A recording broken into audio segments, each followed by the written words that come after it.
I believe earlier you indicated you did not have any communications with White House officials. I think that Marna already asked you about whether you spoke with President Biden. You said no.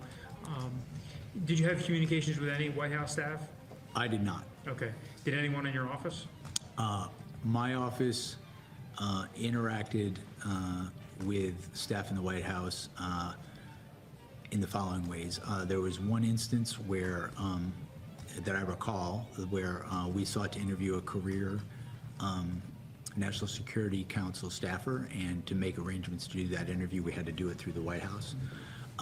With respect to the classification of the documents that we were using in the classified documents case, there were some of those documents the National Security Council had equities in, and as a result we needed a contact point to speak to, I believe it was to speak to a career person who could be our contact point for that classification review. And so there was interaction between my staff and people, I believe, from the White House Counsel's office. I would add that all of my understanding and my direction was that any interactions would be pursuant and consistent to the White House contacts policy. Okay.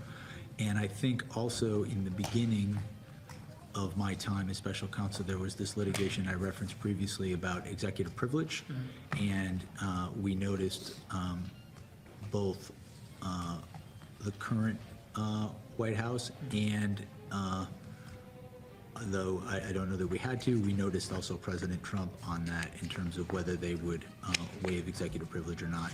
I think in that instance, I'm not sure of this, but I think in that instance, we requested the DAG's office to ask the White House about that, and so we didn't have direct contact.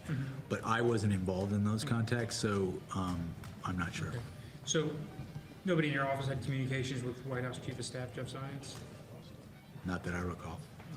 And nobody had communications with the counsel's office in terms of your strategies for prosecuting these cases? No.